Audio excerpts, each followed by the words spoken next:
Hello and welcome back to the channel. As of recording, the first video with Vanessa hasn't gone up yet, but by watching this, you will have seen it. We're back and we're doing sort of, I don't know what the word would be, but it's sort of a band associated with Wilco. It was where Jeff Tweedy got his start playing bass and singing some vocals for Uncle Tupelo.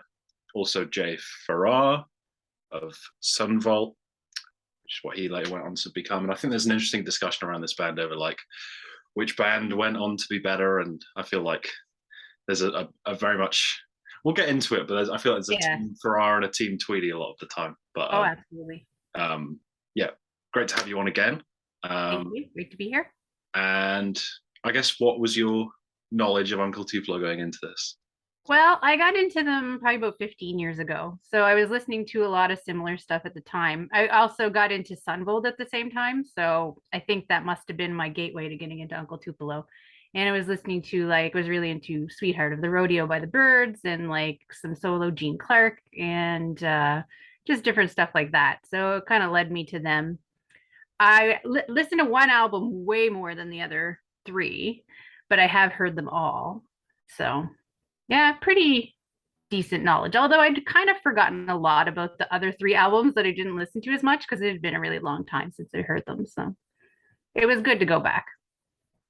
Yeah, I knew nothing album wise. I knew how many songs did I think I knew 4 songs, being Graveyard Shift, No Depression, Still Be Around, and Wait Up. I knew those 4 songs and nothing else. So I realized that there are a lot of, I've sort of, as I've been listening to these, I've been trying to understand, because I don't really know anything about the band other than the 2 leading men in it. Yeah. To see what sort of fan favorite tracks are and stuff like that. And I realized I'd not heard a lot of them, like tracks like, New Madrid and The Long Cut and Sandusky and stuff.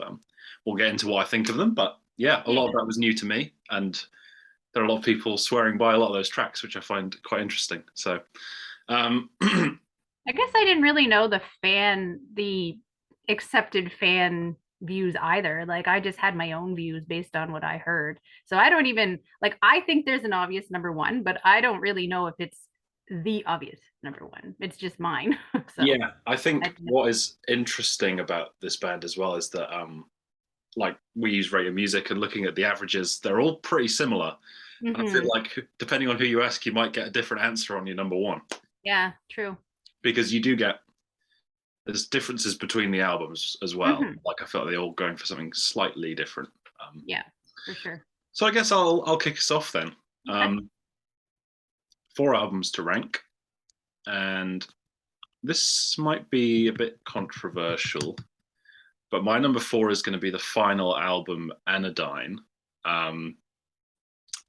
which I think, yeah, it's hard to talk about this without talking about the 3 albums that came before, but this does feel like a disappointment to me.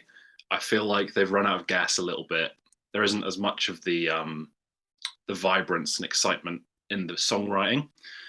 I think the arrangements are still really nice, and there are some standout tracks. I think Slate is a really good opener. I think all of their openers are great, to be honest.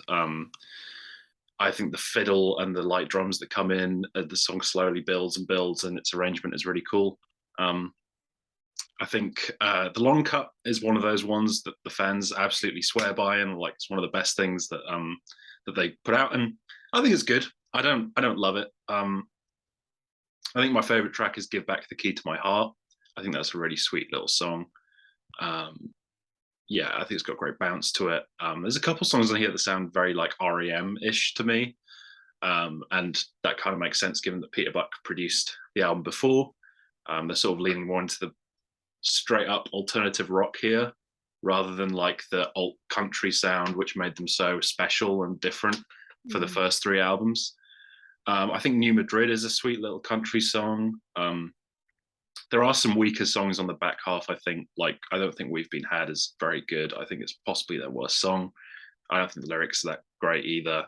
And yeah, I think No Sense in Loving, though, is a really good late album track. It's sort of the only track in their discography that sounds a bit like Wilco. Sort of like, sounds like a track that could have been on Being There. which I think is quite cool. You can hear Tweedy's voice sort of changing into the voice that he would take on during Wilco. And yeah, I just feel like it's a bit less exciting and inspiring than the three before. There's like this whole argument that for the last two albums, Tweedy's songwriting had massively overtaken Farrar's, and I'm like, I don't think either of them are at their best on this album. So it's still a 7. I think it's a good listen. I think it sounds great. There are some really good songs, and it's only up from here. So I had a great time listening to these albums. Awesome. I don't think it's not super controversial to me, but I don't know, maybe to others. Like, I didn't really look at the accepted order before making my own. I don't like the idea of possibly getting some bias in there, so I just kind of ignore it the best that I can, but I'll definitely go back. But my bottom is different. It's March 16th to 20th, 1992, which I'm just going to refer to as March from now on because of that title. So I still really like it. I just think that, I don't know, like as a whole album, as a listen, it's kind of very similar to, like, a lot of it is very similar to the rest of it. It's not necessarily what I wanted right after the previous album either. So I think it was a little bit of a letdown, but not at the same time. Like, it's hard to explain because, like, I still really like it. It's just not necessarily what I wanted from them. I do think that Grindstone, it's a good opener. It also kind of reminds me of what Jay would go on to do with Sunvolt. Like, I think in this album you really start to hear that their voices as far as what they go on to do a little more so with Jay than with Jeff. But there's glimmers of that, I do think, here as well. And it's funny because I was writing my notes and I was reading about how they did this album sort of to buck against the trends of the time, and then I was like, oh, Peter Buck produced it. The wording's pretty funny, but yeah. I think it's a cool idea. I think it was a cool thing to do at the time. Didn't sound like anybody else what anybody else was doing in the alternative scene, but I don't know. It's still probably the one I like the least. I do like Wait Up has a great bluegrass sound. I think that's really cool. Criminals kind of feels like an old style protest song, kind of like a Woody Guthrie kind of thing, which is kind of neat. I do think that the acoustic guitar on this album sounds great. And just missing some of the dynamics of the previous albums. It's just more going on, I think. And I do like the sound. I do like the album. I just think less stands out than some of the other albums. I do think they do a great job. And yeah, I still give it an 8. Like, I still like it quite a bit. It's just not as good as the other ones, I guess. Yeah, that's my number 3. So no real surprise there. Yeah, this is one that I thought, like, halfway through the album, I was like, on my first list, I was like, yeah, this is going to be up there, because I agree with you. I think honestly, this is probably their best sounding album, and obviously, I think the muddier production on the first two fits those albums really well. But this has got a really lovely, crystal clear sound. The playing throughout it is great. For me, it's the songs. I really like the highs of this album are just amazing.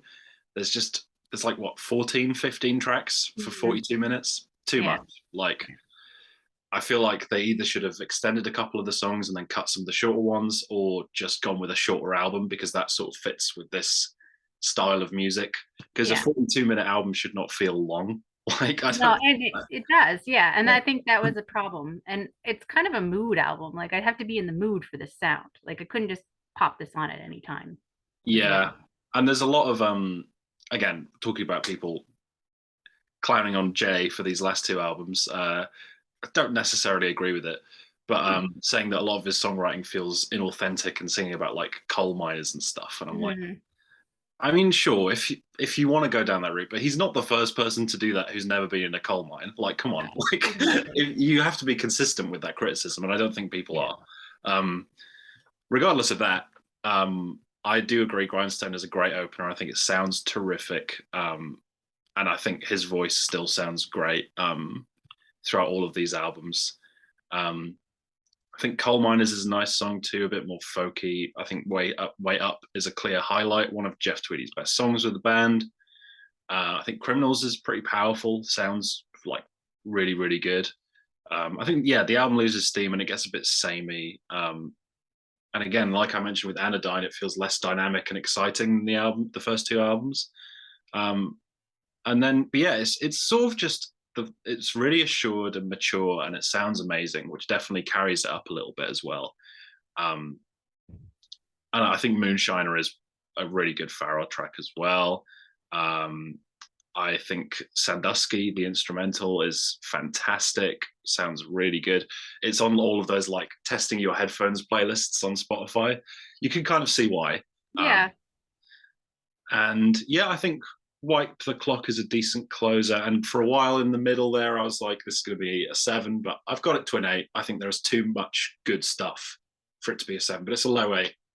And yeah, I think my number 1 and my number 4 were quite obvious, and my 2 and 3 were the ones fighting it out, I think. Yeah. I was pretty close to a 7 too. It's also a low 8 for me. It was like I struggled for couple days there trying to decide what I really wanted to put it at, because I think it's just too like professionally recorded, and like it's just a really well done album. Oh yeah, it's not what I'm going to reach for a lot. Exactly.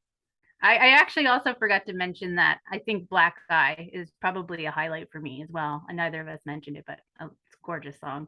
But I'll come back to that. So my number 3 is Anodyne. So we're not too far off. I think that Slate is a great opener too. I love the fiddle on it. Great way to get my attention, start the album. I really like a lot of the other players on here on this album. Like Lloyd Maines kills it on the pedal steel on the songs he's on. Like that was a highlight for me on this album. But I think a lot of the highlights from this album don't come as much from the songs themselves. It comes kind of from the playing, the music that's happening. So it can't really be any higher, because I'm thinking back to some of these songs. I can't even necessarily remember them all now that I'm thinking about it. But I remember like thinking it sounded great, and that I really liked when it was on. And New Madrid, yeah, I agree. That's a nice country sounding song. I really like the banjo on that one again. So it's the instrumentation that I'm noticing more than the songs themselves. And it is very good. It's good and pleasant. It's a good listen. It's got kind of an Americana sound mixed with sort of an alternative sound, which is kind of cool. But I do think that it's a good place to stop. Like, I don't think that they could have taken it much further and done much else with it as they were. And you can kind of see them diverging a bit too as well. You can tell that they're divided on this album. So yeah, it's definitely can't go any higher than this. It's also an 8 for me, but it's a higher 8. But yeah, can't give it any more than that. I forgot to mention the title track. I think the Yes. sort of instrumental bit in the middle with the pedal steel, that's probably my favorite moment on the whole album. That's just wow, it sounds so good. Yeah. And I think that's Lloyd again, like Yeah. working his magic. Yeah, I made a note of that. He's pretty high up there on in the pedal steel game, from my understanding. He's also the father of Natalie Maines from the Chicks. So interesting.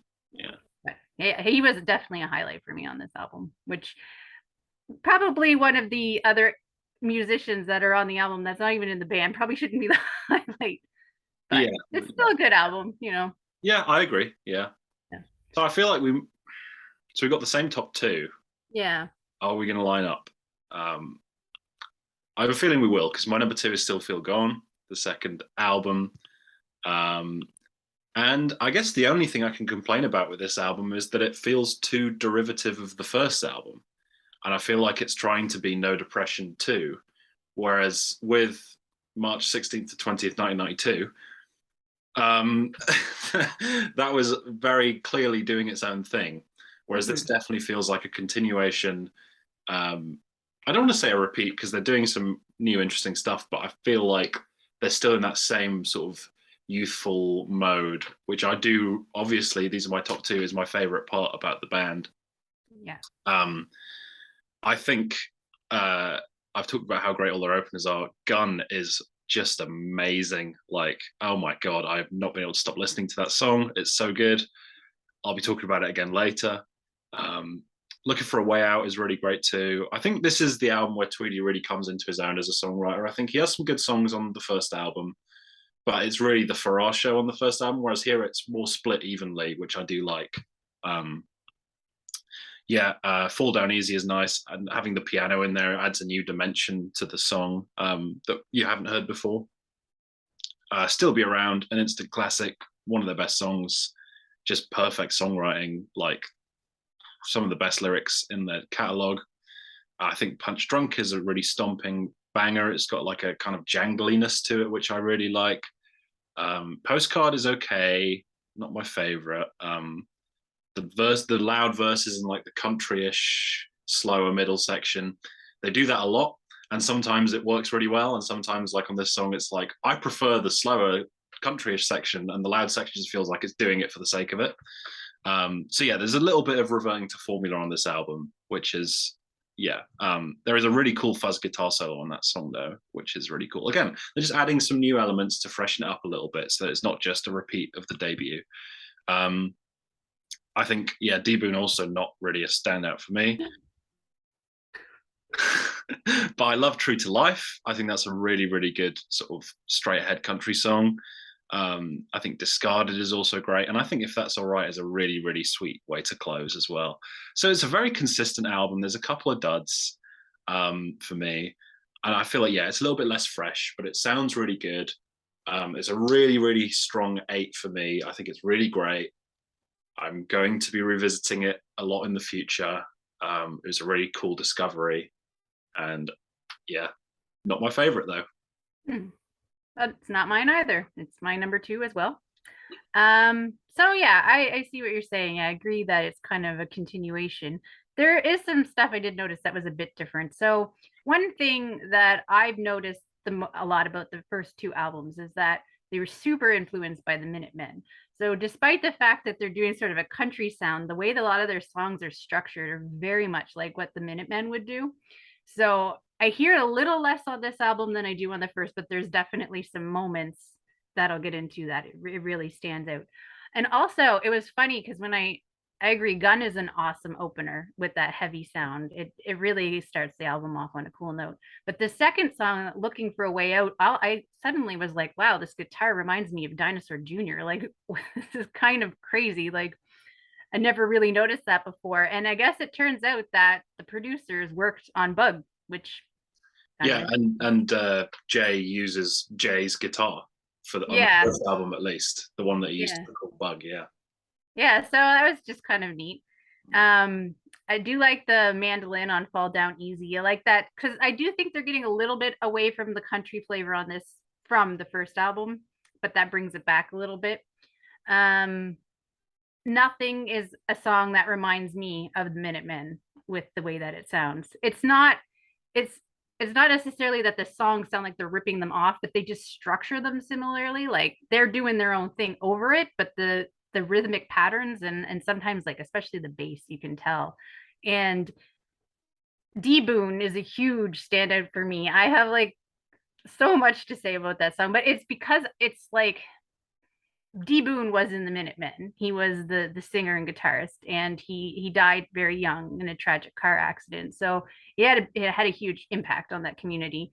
And that song's kind of like a tribute to him, but also a tribute to the Minutemen's sort of impact on them, I think, because it's structured similarly to History Lesson Part 2 lyrically as well. So there's a lot of layers to that one that makes that song special to me that I could see just totally not connecting for someone who doesn't have that same connection to it. I do think Still Be Around. It's a nice acoustic track that kind of calls back a little more to No Depression for me.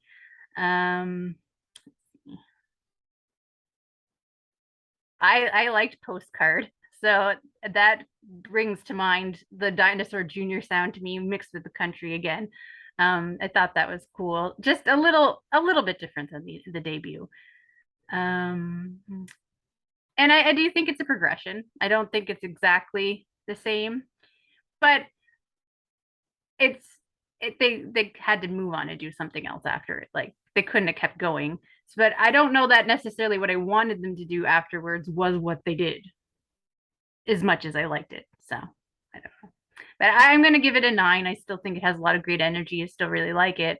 And it was nice because it's not one that I listened to a lot since my original getting into the band. So it was almost like rediscovering it, which was cool. Like D Boone has always been a song that I've gone back to and was a highlight for me, but it was nice to go back to the rest of the album as well. Well, I didn't know any of that about the Minutemen connection, so I'll listen Yeah. to it again. I'll give it another chance. It was just a song that kind of washed over me a little bit, but No, I can see that. And like I don't know that I necessarily realized how many layers to it there was until I really looked at it. Like I knew that some of the lyrics were a tribute to D Boone, and I thought that was cool and I really liked that. But there's so much more to it that I noticed this time.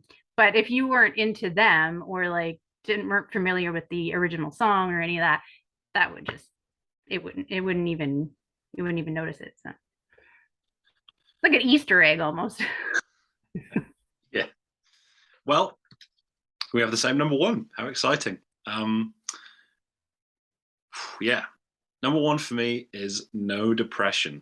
Um, ah, I, I mean, what a way to announce yourself with the opening riff of Graveyard Shift. I mean, that is just unbelievable. Like I'm just picturing like, oh, there's this new band, Uncle Tupelo. I guess I'll listen to their album, and then you hear that, and you're like, oh my god, this is like is absolutely amazing. It's so unique, but also familiar as soon as you've heard it. Mm-hmm. Unbelievable song. I think it's really catchy as well, which is really important. It could have just been like this like rocker, but I feel like it's got that memorable side to it. That Year is another great track. More of a country bounce to it. I think that's Tweedy singing, and sort of yeah, interesting. I never really picked up on it, but people were talking about sort of Tweedy's influence from Paul Westerberg from The Replacements, and I've never really heard that in his voice. And now I'm like noticing it. I feel like I can definitely hear it a lot more, especially on these early Uncle Tupelo albums. Um, I think on Gun as well, he sounds a lot like Paul Westerberg, which yeah, I never would have thought about, but yeah, very interesting. Um, I think Before I Break continues the loud, distortion-driven, upbeat vibe. Not as essential maybe as the first two tracks, but I still think it works really well in the context of the album. I think the title track comes at the absolute perfect time to sort of lull everything down into this nice acoustic little track. Um, I think Farrar's vocals are perfect for it. I think Factory Belt is really cool, just a great alternative rock song with really great hooks. Whiskey Bottle is absolutely glorious. The lyrics are amazing. Such beautiful verses and such a unexpected exploding chorus that comes out of nowhere. And oh my god, I'll get to that one again as well. I think Outdone is really fun. Again, like Factory Belt, it's got like really hooky parts to the song that keep me coming back to it. Train is one of the more sort of straight ahead country songs. Even then, it doesn't really fit that mold as much. Really great guitar work, and Tweedy again doing a great vocal job. Again, he only has 4 vocals on this album, I think. Whereas I think Yeah. it was split a bit more evenly after this one.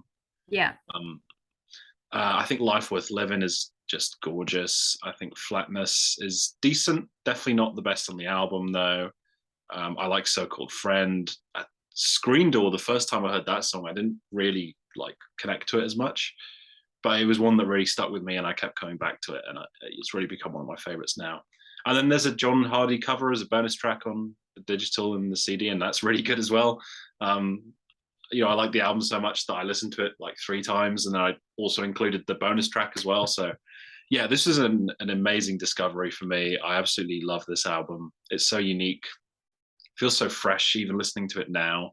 Like, even though it was very influential, I don't think anything else sounds like this album because it's so like fuzzy and muddy, but also very sort of heartlandish and the sort of the country elements. Just all of it just comes together to make such a great, unique experience. So many memorable tracks. I think the dynamism and the tempo shifts, which would start to wear a little bit thin on the later albums, on this album, it feels so natural and so cool. I think this is a tremendous debut, great sound, stacked with great tracks. Yeah, I want to give it a 10, but I can't quite get there. It's a strong, strong, strong 9. And if I hadn't already started my favorite album series, it would be on the list. Nice. So I love it. I think it's fantastic. Oh, absolutely. Yeah. So I'm glad to see we agree there. Because yeah, it's always been the one I've gone back to. It's the one I've listened to the most by far. Like it's always sort of been in my rotation in some form. Maybe not as a full album, but some of the songs from it, some of these songs have been with me for a long time. So yeah, I think it's great. So yeah, it's my number one too, obviously. Graveyard Shift, like you said, great way to kick off the album, great way to introduce yourself. Like wow, not many bands can say that they introduce themselves quite that well. So it's pretty cool.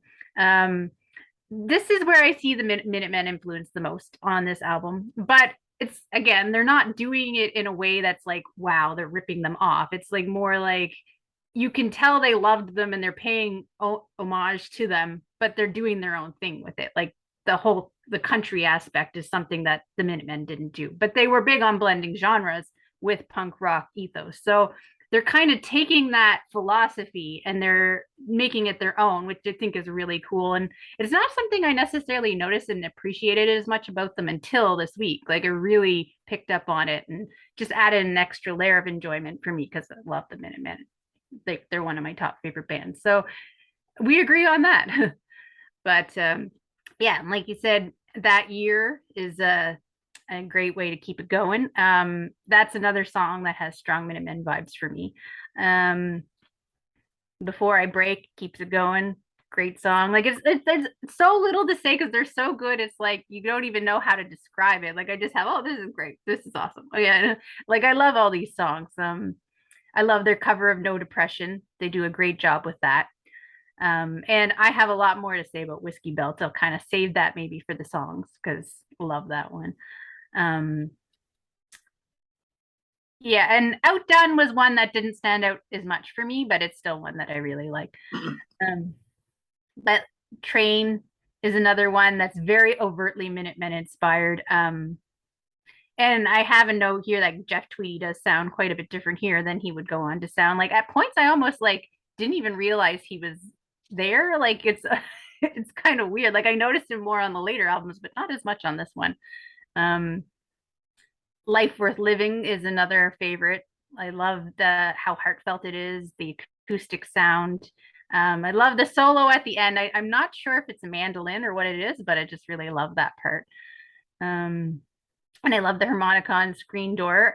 And actually also made a note, John Hardy is a great way to close the album as a CD bonus track, but you know, I don't know how many copies would have been circulating that aren't CD, so it's kind of part of the album basically.